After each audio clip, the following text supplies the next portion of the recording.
बिस्मिल्लाहिर्रहमानिर्रहीम। अस्सलाम वालेकुम दोस्तों।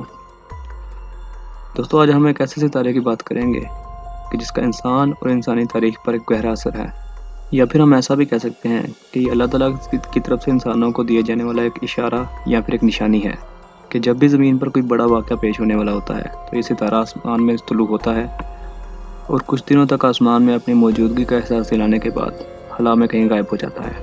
पूरी दुनिया के मौजूदा सूरत हाल और कोरोना वायरस जैसी बीमारी का इस सितारे से क्या ताल्लुक़ है, ये वो सवालात हैं कि जिनका जवाब ढूंढने के लिए पूरी दुनिया के माहिर फल्कियात सर जोड़ कर बैठ गए हैं, लेकिन लोगों को इसके बारे में बिल्कुल भी इल्म नहीं है।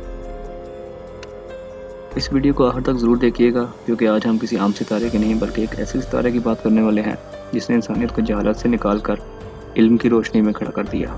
क्योंकि अगर ये मौका हाथ से निकल गया तो हमारी आने वाली लाखों नस्लों को भी ये सितारा देखना नसीब नहीं होगा।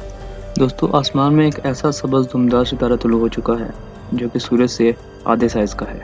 यकीनन आप इसके बारे में नहीं जानते होंगे कि ये सितारा कौन सा है, कि जिसका नज़र आना इस बात की निशानी है कि ज़मीन पर कोई बड़ा वाक़या पेश आने वाला है।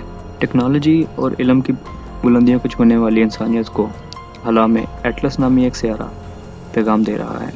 माहिर फल्कियात ने जब इस सितारे को देखा तो वो समझ गए कि ये वही सितारा है जिसको माजी में आज से 5000 साल पहले देखा गया, और इसकी तेज़ चमक और रोशनियों ने सारी दुनिया का तमद्दुन और तहजीब बदल कर रख दी थी और इंसानों को तारीकी से निकाल कर उजालों में ला खड़ा किया।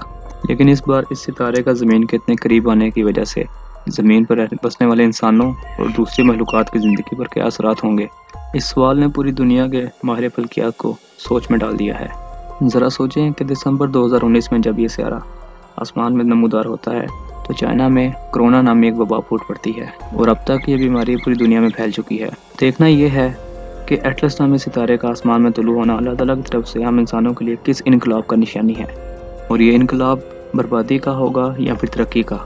28 दिसंबर 2019 माहिरीन फल्कियात की एक टीम हवाई में मौजूद मोना लोआ में कायम 0.5 मीटर ऊंचे रिफ्लेक्टिंग टेलीस्कोप से आसमान में मौजूद एक ऐसे एस्ट्रॉयड्स को तलाश कर रही थी जिनका मुस्तकबिल में ज़मीन से टकराने के इम्कानात बढ़ सकते थे।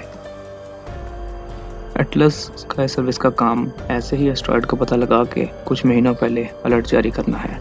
उस दिन हवा में मौजूद 7 चमकदार सितारे यानी उर्सा मेजर की तरफ स्पेस में दूर से आती हुई एक अनजान चीज़ नज़र आई।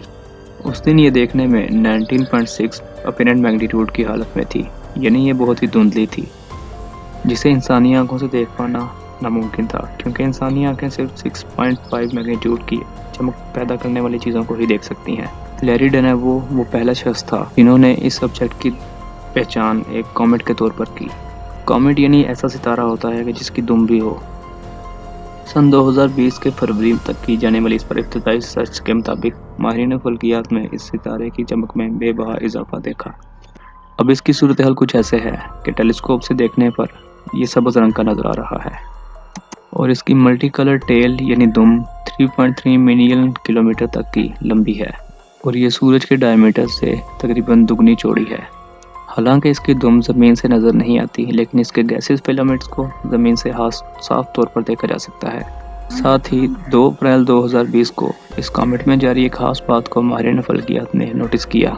उन्होंने देखा कि ये कॉमेट शायद फ्रेगमेंटेशन इवेंट से गुजर रहा है, यानी कि इस सितारे के टुकड़े हो रहे हैं।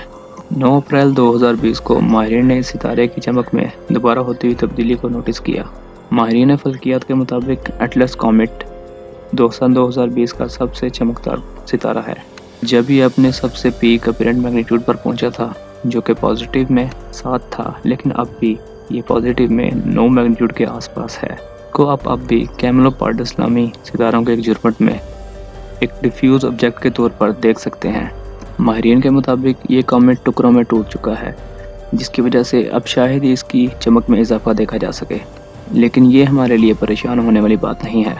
चाहे अब इसकी चमक नहीं बढ़ रही है, लेकिन 15 अप्रैल से 20 मई के दरमियान ये शायद आपको खुली आंखों से भी नज़र आ पाएगा और इसका ज़मीन से फासला 11 करोड़ 55 लाख किलोमीटर होगा और उसके बाद 31 मई के आसपास सूरज के सबसे करीब से गुजरेगा।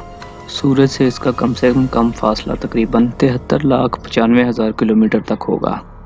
दरअसल 6 अप्रैल 2020 को माहिरीन ने एस्ट्रोनॉमल टेलीस्कोप के ज़रिए ये रिपोर्ट किया था کہ اس ایسٹرائڈ کا آربیٹل پیریڈ 4000 سے لے کر 5200 سال تک کا ہو سکتا ہے، جہاں اس کا سورج سے دور ترین فاصلہ 662 ایسٹرونامیکل یونٹ تک ہو سکتا ہے۔ وہیں اس کا سورج سے قریب ترین فاصلہ 0.2 ایسٹرونامیکل یونٹ تک ہو سکتا ہے، جو کہ 3 کروڑ 73 لاکھ کلومیٹر بنتا ہے۔ اپریل کے آخری دنوں میں جس دن نیا چاند بھی نظر آئے گا، یعنی جس دن رمضان کا چاند نظر آئے گا، اس دن یہ سورج سے تقریباً 17 ڈگری کے زاویے پر یہ زمین کے سب سے نزدیک سے ہوتا ہوا گزر جائے گا، اور آپ اسے سورج غروب ہوتے ہی اسی طرف دیکھ سکتے ہیں، یعنی مغرب کی طرف۔ اور 31 مئی کے آتے آتے جب یہ سورج کے سب سے قریب سے گزرے گا، تب یہ سورج سے 12 ڈگری کے زاویے پر ٹورس نامی ستاروں کے جھرمٹ میں نظر آئے گا۔ کچھ ماہرین کا ماننا ہے کہ اس کامٹ کا تعلق 1843 کے عظیم کامٹ سے بھی ہو سکتا ہے، کیونکہ اس کا مدار بھی اسی کامٹ کے جیسا ہے۔ ماہرین کا ماننا ہے کہ یہ دونوں کامٹ کائنات کے ابتداء میں پیدا ہونے والے ایک بہت بڑے کامٹ سے علیحدہ ہوئے تھے، اور یہ ایٹلس نامی دمدار ستارہ آج سے 5000 سال پہلے طلوع ہوا تھا۔ اس دوران اور بھی بہت سے دمدار ستارے طلوع ہوتے رہے ہیں، لیکن ایٹلس کا حجم اور رنگ اس بات کو ثابت کرتا ہے کہ یہ وہی ستارہ ہے جس نے آج سے 5000 سال پہلے انسانیت کو غار اور پتھر کی زندگی سے باہر نکالا تھا، اور جس نے شکار اور خونکاری چھوڑ کر زراعت کو اپنایا، اور دنیا پھر سے زراعت اور سادہ زندگی میں ہی بنے ہوئے انسان کی بقا دیکھنے لگی ہے۔ یہ ستارہ جب پوری دنیا کو اپنی روشنیاں دکھا کر غائب ہو جائے گا تو دوبارہ 5000 سال کے بعد طلوع ہوگا۔ اس ستارے کے غروب ہونے کے بعد دنیا پر کیا اثرات مرتب ہوں گے، اس کا علم تو صرف اللہ تعالیٰ کی ذات کو ہی ہو سکتا ہے، اور ہمیں اس بارے میں آنے والے وقت میں بھی پتہ چل سکے گا۔ تو اب بس آپ انتظار کریں اس خوبصورت کامٹ کو آسمان میں دیکھنے کا، اور دعا کریں کہ آپ 20 اپریل سے 5 مئی کے درمیان اس ستارے کو دیکھنے والے خوش نصیبوں میں شامل ہو جائیں، کیونکہ اگر یہ موقع ہاتھ سے نکل گیا تو ہم کیا، ہمارے آنے والی لاکھوں نسلوں کو بھی یہ ستارہ دیکھنا نصیب نہیں ہوگا۔ جیسا کہ میں آپ کو پہلے بھی بتا چکا ہوں کہ اس کا ان باؤنڈ اور آؤٹ باؤنڈ آربیٹل پیریڈ ہی 4000 سے 5200 سال تک کا ہے۔ بہرحال اس ستارے کے بارے میں آپ کی کیا رائے ہے؟ اپنی اس رائے کا اظہار کامنٹ باکس میں ضرور کیجیے گا۔ اگر آپ کو ویڈیو اچھی لگے تو اسے اپنے دوستوں کے ساتھ شیئر کیجیے، اور اس طرح کی مزید انفارمیٹیو ویڈیوز دیکھنے کے لیے میرے چینل کو سبسکرائب کر لیں، اور ساتھ دیے گئے گھنٹی کے آئیکن کو بھی پریس کر دیں، تاکہ ہماری ہر آنے والی ویڈیو کا نوٹیفیکیشن آپ کو بر وقت پہنچتا رہے۔ اب میں ملوں گا آپ سے ایک نئی اور انفارمیٹیو ویڈیو کے ساتھ، تب تک کے لیے اپنا بہت سا خیال رکھیے گا۔ اللہ حافظ۔